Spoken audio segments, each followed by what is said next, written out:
Itinampok natin ang mag-inang nasabugan ng tangke ng LPG sa Taytay Rizal noong nakaraang taon. Atin po silang tinulungan at naipagamot dahil na rin po sa inyo at sa ating mga donor. Pero kumakatok pa rin po sila sa inyong mabubuting puso para sa kanilang tuluyang paggaling. Ang BFP naman may paalala para hindi na maulit ang ganitong insidente. Mag-iisang taon na mula nang mauwi sa pagsabog ang pagtagas ng LPG tank sa tindahan ng pamilya ni Marivic sa Taytay Rizal. Ang kwento ni Marivic, ikinakabit noon ang bagong LPG nang ito'y sumirit at sumabog. Bukod sa mga pilat o peklat, nag-iwan din ito ng trauma sa kanya at sa anak na si Ivan. Nasawi naman ng pamangkin niyang si J-Ro. Ngayon, patuloy pa rin nagte-therapy ang mag-inang Marivic at Ivan. Naging sensitibo ang kanilang balat at madalas kumati. Kaya kapag lalabas ng bahay, nagpapahid ng lotion at nagsusot sila ng long sleeves. May mga kailangan din pang gawin operation kasi nga po may mga nagdikit-dikit sa kamay. Siguro mga 5 seconds ka lang tamaan ng mainit na araw, makati na siya eh. Electric stove na rin ang kanilang gamit panluto. Meron kaming phobia, nag-ano na lang kami ng kuryente muna. Tapos, yung mga saksakan, inaalis yan pag hindi ginagamit. Ngayong Fire Prevention Month, may ilang paalala ang Bureau of Fire Protection o BFP para makaiwas sa sunog. Kung portable o single burner stove ang gamit, dapat may maayos na ventilasyon at siguraduhing walang tagas ang LPG. Yung sobrang bigat ng pinapatong doon directly sa burner, huwag na gawin. Kasi madalas gumagalaw-galaw yung burner at nagkakaroon ng leak. Iwasan ang pag-overload sa electrical outlets at extension cords. I-unplug ang hindi ginagamit na appliances at siguraduhin DTI-approved ang mga bibilhing appliances. Yung mga hindi DTI-approved, mabilis na lumiyab, mabilis na sumasabog dahil nga substandard. At kung magkasunog, agad na tumawag sa 911. Sa mga nais tumulong sa kanilang therapy, maaari pong magdeposito sa aming bank account o magpadala sa Cebuana Luwalier. Pwede ring online via GCash, Shopee, Lazada, Globe Rewards, Metrobank Credit Cards at Palawan Pay. Mga kapuso, good news sa gitna ng sumisirit pa ring presyo ng langis. Magbibigay ng diskwento sa toll ang mga pangunahing expressway para sa mga public utility vehicle at bus. Epektibo po sa Lunes, March 23 hanggang 18 pesos ang maaaring mamenos na mga Class 1 vehicles tulad ng jeepney at modern jeepney. Hanggang 47 pesos naman sa mga Class 2 o yung mga pampasaherong bus at hanggang 72 pesos sa Class 3 o yung mga truck na naghahatid ng essential goods o pangunahing mga pangangailangan. Epektibo ito ng hanggang 2 buwan. Ang mga diskwento sa toll ibibigay sa pamamagitan ng rebate na lingguhang ike-credit sa mga kwalipikadong sasakyan. Dahil po nagmamahal ang mga bilihin pero hindi naman daw tumataas ang sweldo, binago na lang ng ilan ang paraan ng kanilang pagkonsumo para makamenos kahit paano. Kabilang dyan, ang ilang nakapribadong sasakyan noon na mas pinipili na lang muna na maglakad o di kaya'y mag-commute sa ngayon. Nakatutok si Darlene Kai. Pansin ng MMDA, hanggang 30,000 pribadong sasakyan na ang nabawas sa mga pangunahing kalsada sa Metro Manila ngayong linggo kumpara sa mga nauna. Nakita natin na mayroong 8% reduction ang volume na compared sa mga previous weeks. Parang mas matindi pa sa pandemic eh. Pero ang hugot dyan ni Vanessa ay dahil sa mahal ng langis at mga bilihin at epekto nito sa kabuhayan ng asawang TNVS driver. Hindi ako makabiyahe. Kasi nga, sobrang taas ng gas, parang naglilibreng sakay na lang kami. Ngayon, ultimo personal na lakad ng asawa, literal na lakad na. Pag malapit, nilalakad ko na lang para makasave sa gas. Out na rin sa kanilang budget ang pamamasyal, bagay na diskarte ng marami kong nakausap. Hindi na kami kumakain talaga sa labas. Dati na nakapag-mall pa tayo, hindi na po. Nilalakad ko na lang. Ay lang po. Nilalakad mo na lang imbis sa sumakay, bakit? Apat na rides ako eh. Ang maraming sumasakay noon sa mga pribadong sasakyan na nabawas sa kalsada, ipinapalagay na lumipat sa pagko-commute gamit ang tren, bus at iba pang public transportation. Kung hindi sapat yan, pinag-uusapan na rin ngayon ng MMDA ang carpooling o pagsabay na lang sa sasakyan ng iba imbes na sa kanya-kanya. Baka po pwede na rin yung mga private vehicles nila sa carpooling siguro. Tingnan natin kung mas mapaganda natin ang deadline. Isang sabay na hindi naman sila tatamaan ng colorum law. Inaasahan ding daramyang nagbibisikleta o kahit mga magagaang e-scooter. Hindi bali ng manggitata sa daan. Kaya sabi ng MMDA, ini-improve ang mga bike lanes at pinapalakas ang mga policies na nagpo-protect ng mga bikers. Noong Tuesday, nag-open kami ng isang end-of-trip facility, yung shower room at toilet facility dyan sa MMDA Motorcycle Riding Academy sa kakanto ng Julio Vargas. Ibang usapan pa syempre ang epekto ng oil price hike sa pagkonsumo ng ibang produktong pinamahal nito. May mga naghahanap ng mas murang suki at may mga nagbabawas ng pinamimili. Mamurahin bigas na lang, tigba-20 na lang. Dati, kung bibili ka ng baboy, is minsan 2 kilo, gano'n. Ngayon, syempre, kung ano lang yung pwede mong kainin for the whole day, kung pwede, dagdagan mo na sabaw. Tuyo na lang maulam sa sardinas o di kay noodles. Para sa GMA Integrated News, Darlene Kai, Nakatutok, 24 Oras. Iniutos ng Pangulo ang paglabas ng halos 2.2 bilyong pisong pondo para sa fuel subsidy ng public transport drivers. Isinabay na rin ang mahigit 18 billion peso budget para sa mga proyekto ng DPWH. Nakatutok si Ivan Mayrina. Mga tricycle driver pa lang sa Metro Manila ang nabibigyan ng ayuda sa ngayon. Ang mga driver ng jeepney, bus, TNVS, motorcycle delivery at taxi sa susunod na linggo kasabay na ikatlong round ng mega oil price hike. Ang pangako ng Pangulo, hiwalay pa sa ayudang yan ng DSWD ang fuel subsidy sa kanila ng Transportation Department na ibibigay sa huling linggo ng Marso. Sabi ng Budget Department, pinarelease ng Pangulo ang pondo para dyan. 2.49 billion pesos yan na layong direktang matulungan ng mga driver nang hindi na ipasa pa sa mga commuter ang epekto ng oil price hike. Kung matatandaan, ang Pangulo mismo nagpreno sa taas pamasahe ng maraming pampublikong sasakyan na dapat ay kahapon ipinatupad, bagay na ikinadismaya ng mga public transport drivers.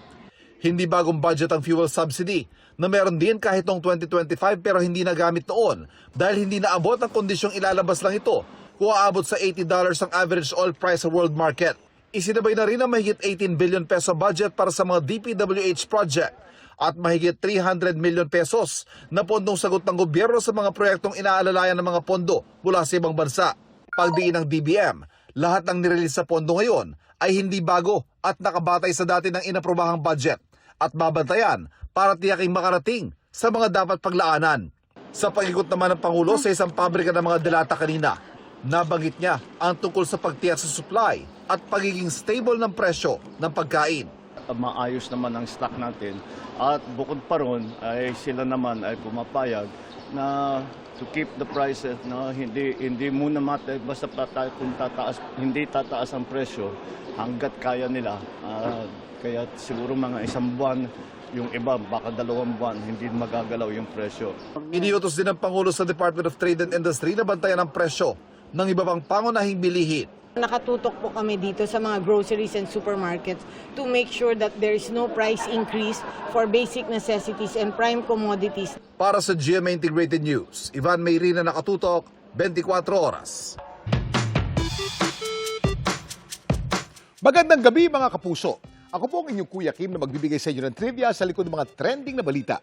Sa bayan ng Candon sa Ilocos Sur, isang napakalaking panghimagas ang niluto at inihain sa kanilang pista. Tara, tikman natin ang kanilang largest kalamay.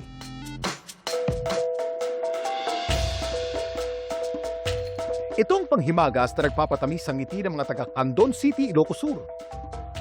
Ang napakalagkit at napakatamis na kalamay. Pero sa lahat ng kalamay na matitikman ngayon sa Candon, ito raw ang pinakamalaki. Ang diameter nito, umabot lang naman ng 10 metro. Kaya tinawag nila itong biggest kalamay. The biggest kalamay, part of our Tobacco Festival, which coincide also of our 25th silver anniversary as a city.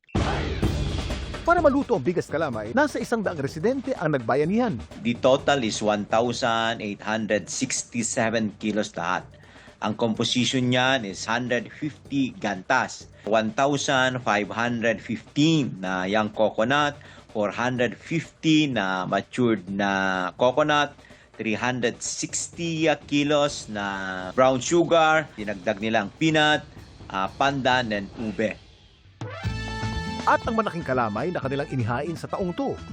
Pinagsaluhan ng 4 hanggang 5,000 katao. Ang ilan nakapag-sharon o take-out pa. Pero alam niyo ba na ang kalamay hindi lang basta panghimagas para sa mga taga-Kandon?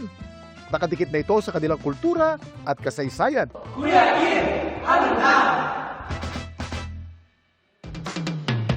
Nang sumiklab ang ikalawang digbaang pandaigdig sa Pilipinas, isang bayan ng Kandon sa labis na naapektuhan. Para mapakinabangan ang mga natirang nyog sa kanilang bayan, may naisip daw na ideya ang 6 na kababaihan mula Barangay Bagar. Ang mga nakolekta nilang nyog, asukal at malagkit na bigas, kanilang niluto at ang resulta nito, ang kalamay. Mula sa Barangay Bagar, kumalat ang kalamay sa iba ring barangay sa Kandon. Pakalipas ang ilang dekada, ang kalamay na ang tinuturing ngayong OTOP o One Town, One Product ng kanilang bayan. Manatin? Samantala, para malaman ang trivia sa likod ng viral na balita, i-text o i-comment lang, #Kuya Kim, ano na? Laging tandaan, importante ang may alam. Ito po si Kuya Kim at sagot ko kayo, 24 oras.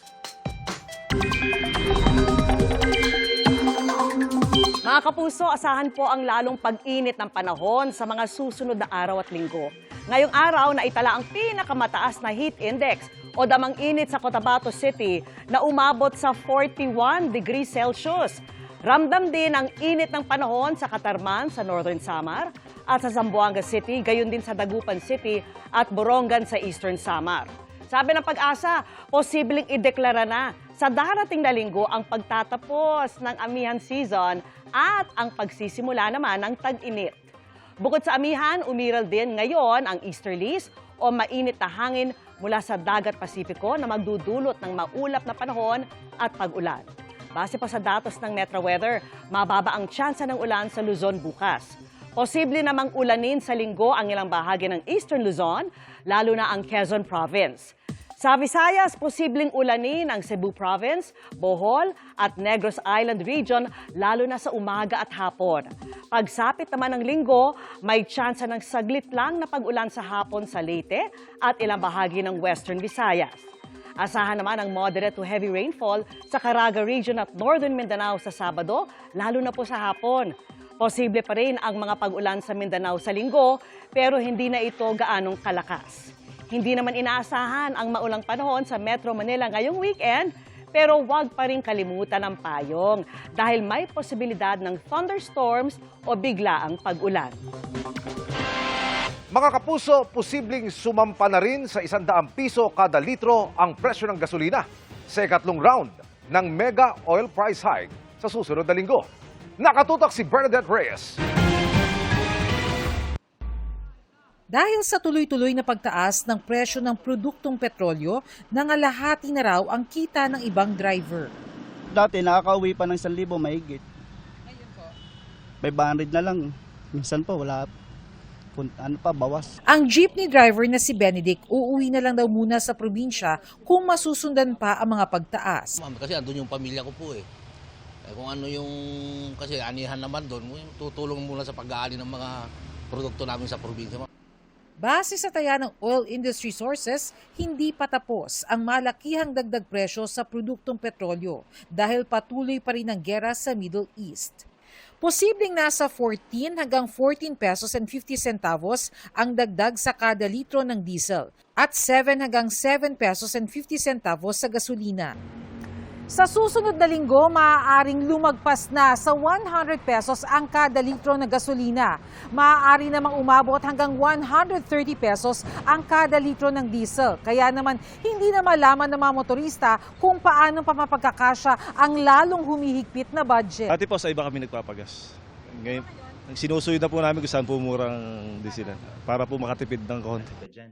Ayon sa Philippine Institute for Development Studies, may epekto rin ng pagbaba ng piso kontra dolyar sa presyo ng mga imported na produkto tulad ng petrolyo. Pero habang hindi pa humuhupa ang gera sa Middle East, paano nga ba maiibsan ang epekto ng mataas na presyo ng langis bukod sa posibleng pagsuspinde sa excise tax sa langis at pagbibigay ng fuel subsidy?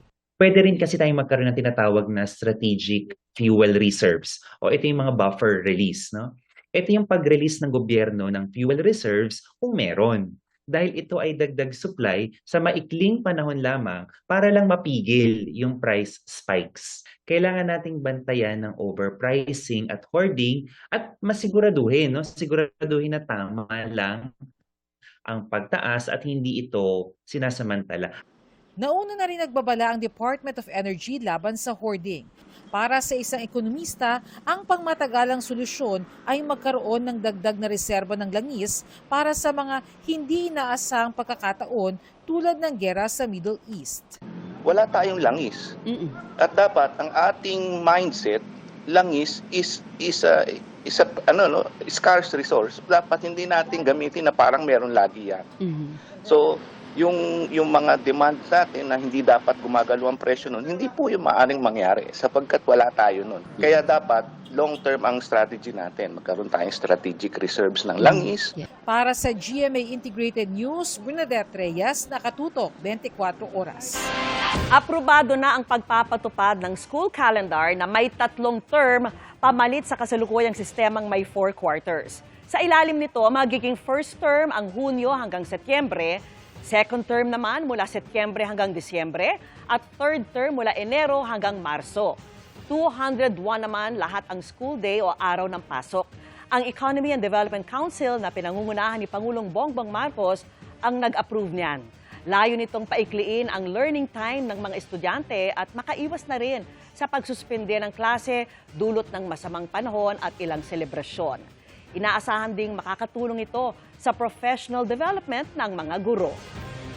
Mga kapuso, para sa mabisang disaster, awareness and preparedness, ngayong ilang bulkan sa bansa nag-aalboroto, malaking tulong ang dinevelop na mobile app na kayang maghatid ng real-time updates at 24 oras na estado ng mga bulkan. Let's change the game sa pagtutok ni Martin Javier.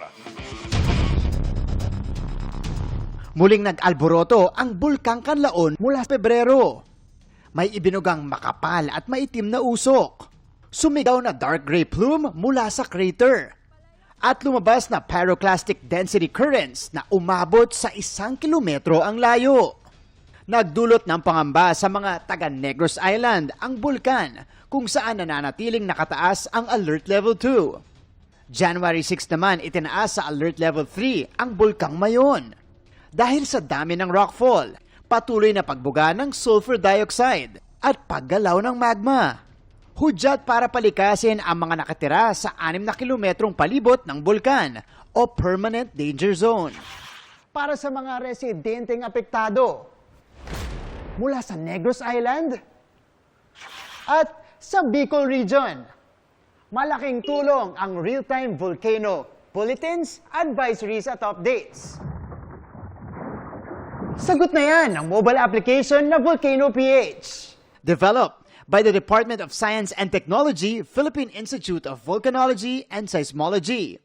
Hatid nito ang instant alert sa users hinggil sa mga aktibidad na madedetect sa lahat ng active volcano sa bansa. Ang mga dati naming bulletins ay nasa text-based format. Nag-isip kami ng way paano nila maintindihan yung aming inisyo na warning para doon sa mga community nearby the volcanoes. Nandun po yung mga parameters na minomonitor natin. Nandun din po yung mga babala. Kasama rin dyan ang 24 oras na estado ng mga bulkan. Merong history ng bulletin issuances.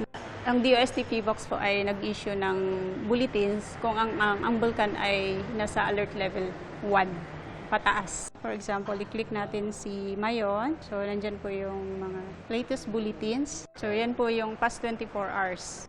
Ang multi-parameter monitoring ng mga aktibong bulkan, di lang sa gadgets maa-access. Makikita rin yan sa FIVOX Lava website, short for Local Active Volcanoes Archive. Ito po yung homepage ng Fibox Lava. Recently, nilaunch namin tong Vulcan. Nandito po yung mga live shots Mayon at saka Canlaon. Seismic parameters. So ito na po yung mismong helicorders or yung, we call that seismogram. So digital. Yes, sa earthquake, volcanic earthquake. So dito naman sa baba, real-time seismic amplitude measurement. So tinitingnan dito yung energy ng mga recorded events. Ngayong nakataas ang alert level sa ilang bulkan dito sa Pilipinas. Napapanahon ang ganitong klaseng teknolohiya para sa disaster awareness and preparedness. Para sa GMA Integrated News, ako si Martin Javier. Nakatutok, 24 oras. Doble dagok ang hatid sa mga Pilipino ng pagsadsad ng halaga ng piso kasabay ng pagsirit ng presyo ng langis. Nakatutok si Sandra Aguinaldo. Hindi na bago sa mga Pilipino ang marinig na bumaba ang halaga ng piso kontra dolyar. Pero ang naitalang palitan kahapon na mahigit 60 pesos sa kada dolyar ang pinakamababang halaga ng piso sa kasaysayan. Kakaiba rin ang sitwasyon. Sumadsad ang piso sa panahong may gyera sa gitnang silangan at sa panahong mahigit 100 pesos kada litro ang presyo ng diesel at gasolina. Doble dagok, ika nga, na ayon sa mga eksperto ay konektado sa sikmura ng ating mga kababayan dahil tataas ang presyo ng bilihin. Kung mahina ang halaga ng piso, kailangan mo ng mas maraming pera para umangkat ng mga produkto mula sa ibang bansa. Marami pa naman sa mga pagkain ng mga Pilipino, imported. At dahil mahal ang presyo ng bilihin, mas kaunti ang mabibili ng budget ng bawat pamilyang Pilipino. Tataas kasi yung importation cost natin. Kasi we're a net importing country. Ang pambayad doon dollar. So pag tumaas yung dollar, tataas yung cost ng imported na mga produkto. So ipapasa yun sa mga tao, sa mga negosyo. Si Zenaida Atienza na dati na raw naghigpit ng sinturon dahil sa mahal ng presyo ng bilihin, lalo pa raw magtitipid ngayon. Ito'y kahit pa tinutulungan naman daw siya ng 2 anak na may trabaho. Kukuntian mo po yung mga rekado. Kunyari, yung dalawang ng peraso ng bawang, isa na lang ngayon. Isang sibuyas, kalahati na lang. Kasi mahal po eh. Yung bigas po, mahirap po. Kahit ano po siya, pangit, siyempre, kailangan mo pong bumili. Si Fina Argoso naman, may-ari ng isang karinderya, hindi man ganap na nauunawaan ang epekto ng paghina ng piso kontra dolyar, naghahanda na rin sa inaasahang taas presyo ng bilihin. Yung mga hindi naman dapat na pagkakagastusan, wag na. Kasi sa hirap ng buhay, hindi na uso ngayon yung magbitaw ka ng pera na wala namang katuturan. Hindi raw kasi simpleng demand and supply ang dahilan ng paghina ng halaga ng piso, kundi konektado rin sa epekto ng gyera. Ang pambayad po sa langis ay dolyar. Kaya tumataas ang demand globally sa US dollars. Kaya nadadamay tayo. Ang epekto po niyan, alam natin, ay dahil marami po sa mga produkto na ating ginagamit, inaangkat natin sa isang banda dyan, tataas po ang mga presyo ng mga inangkat. Ang masaklap pa, ayon kay former Bangko Sentral ng Pilipinas Deputy Governor Diwa Ginigundo, dahil limitado lang ang stock ng Pilipinas ng produktong petrolyo, kailangan na nating mag-angkat sa higit na mas mataas na halaga. Kahit magtagal ang sitwasyong ito, may reserba po ang China for the next 6 months. Tayo po, pag lumampas ang 1 buwan, then we have to face the situation of higher prices in the global market. Maapektuhan na kagad tayo.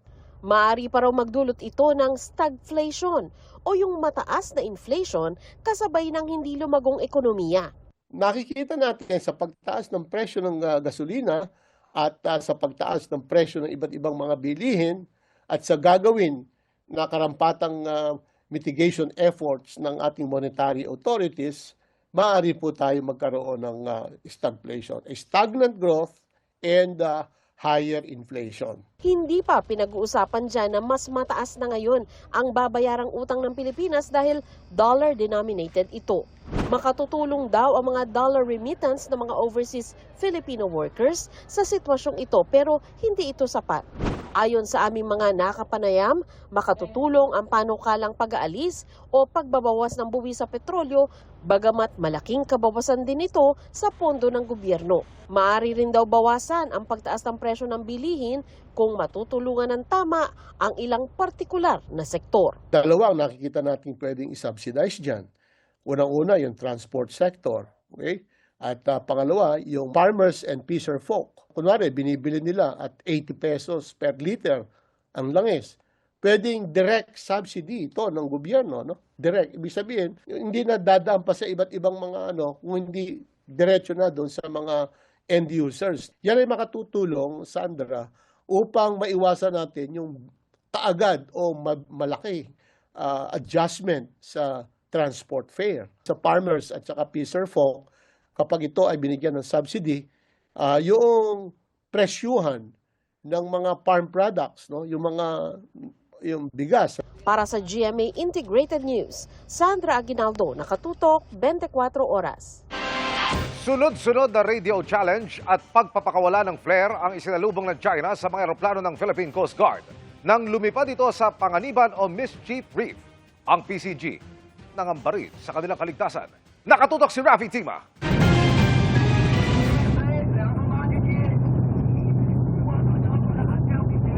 Halos pasigaw na ang sunod-sunod na radio challenge na natanggap ng eroplano ng Philippine Coast Guard mula sa China. Nagsasagawa ito ng Maritime Domain Awareness Flight malapit sa Panganiban o Mischief Reef na nasa loob ng Exclusive Economic Zone ng Pilipinas. Hindi pa nakontento sa radio challenge, nagpakawala pa sila ng flare para hindi na lumapit pa ang eroplano ng PCG.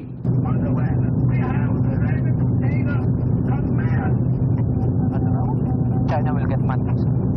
Bagaman gawain na raw ng China na magpakawala ng flares tuwing lumalapit ang mga eroplano ng Pilipinas sa kanilang artificial islands, lubha daw itong delikado. This is dangerous on our part because we cannot really expect how far that the flares can reach the aircraft. No? Although masasabi nating mababa lamang naman ang niliparan ng flare, but obviously this is very dangerous for our aircraft. Sinusubukan pa naming makuna ng pahayag ang embahada ng China kaugnay nito. Kagagaling lang ni Rear Admiral J. Tariela sa Pag-asa Island kung saan bumisita si Senate Finance Committee Chairperson Wing Gatchalian, ang pangalawang senador na bumisita sa isla sa loob ng 4 na linggo. Panauwi ng senador sa moving up ceremony ng mga estudyante sa Pag-asa. Bukod sa pamimigay ng mga school bag at school supplies, pangako ng senador, tutugunan nila ang pangangailangan ng mga residente ng lugar. Tapos po nitong pagbisita natin dito, makakaaso kayo, natutulong tayo sa pagpapagawa po ng mga mahalagang infrastruktura dito.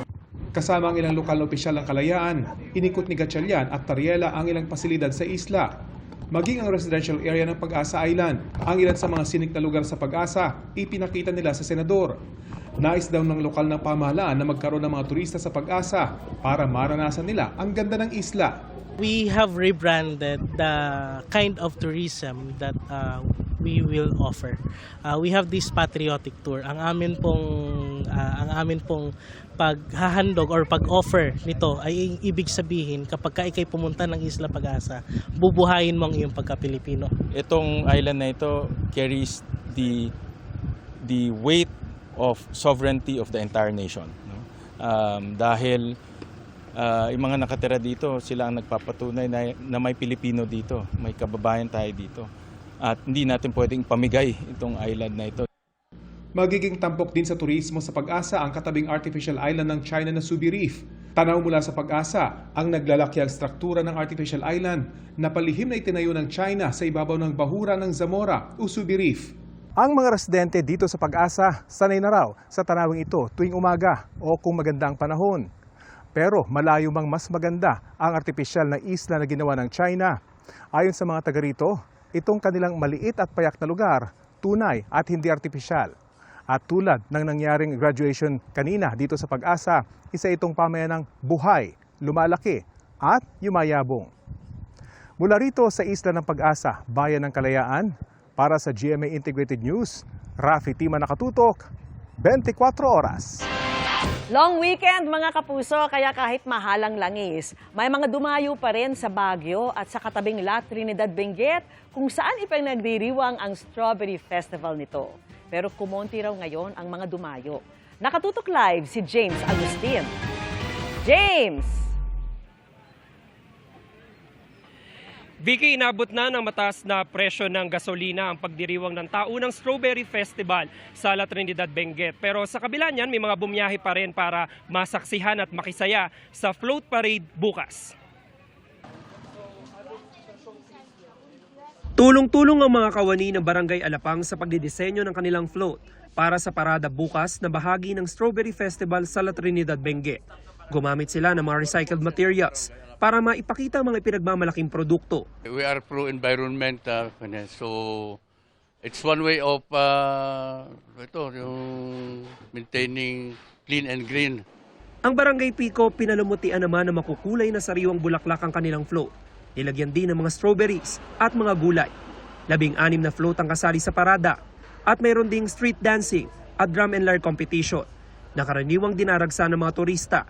Yun nga lang, ayon sa lokal na pamahalaan, halos 2 linggo nang matumal ang dating ng mga turista. Napansin at nakita nga po natin na talagang bumaba po yung ating tourist arrival dito po sa ating bayan. Particularly po dito po sa pagtaas ng krudo. Kaya talagang nakikita natin na talagang drastic yung pagbaba ng mga bisita natin.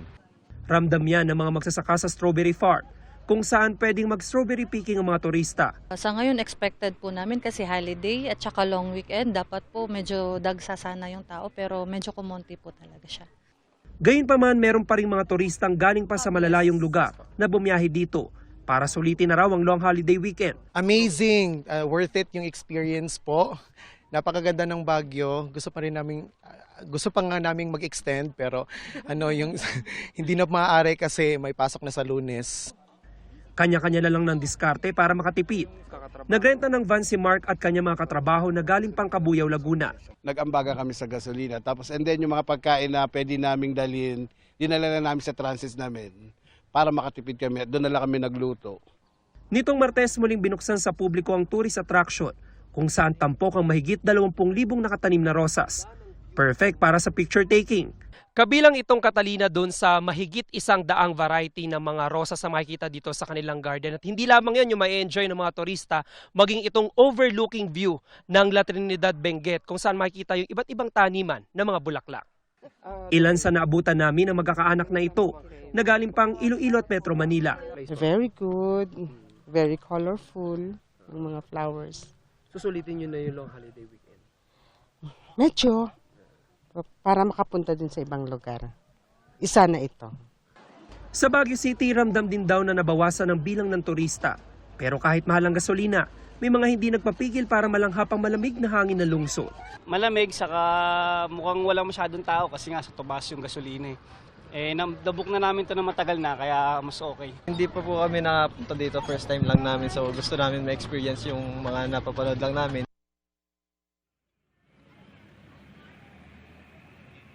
Vicky, ngayong gabi ay nasa 19 degrees Celsius yung temperatura dito sa Baguio City. Kanina nakaranas tayo dito ng pag-ambon kaya mas kumonti yung mga turista dito sa Burnham Park. Pinakamababa po yung temperatura kaninang umaga na umabot sa 16 degrees Celsius. Yung mga latest mula po dito sa City of Pines, balik sa iyo, Vicky.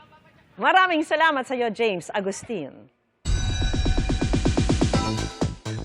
Comeback is real para sa K-pop superstars na BTS pagkatapos ng 4 na taong hiatus. At para i-celebrate yan, may handog silang brand new album, music video, at bigating concert para sa kanilang army of fans. Makichika kay Athena Imperial.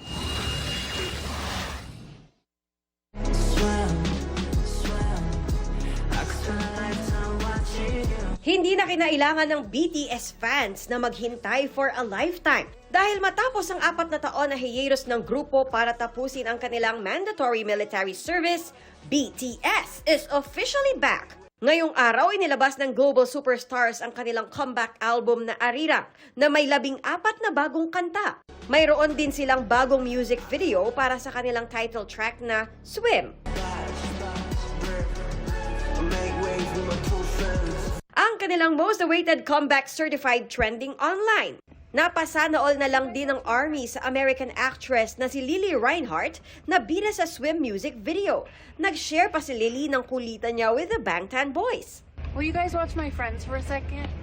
Sagot dyan syempre ng ARMY, aba, syempre. Kasunod ng release, ikinuwento ng OT7 sa isang livestream ang kanilang naging proseso para sa kanilang comeback.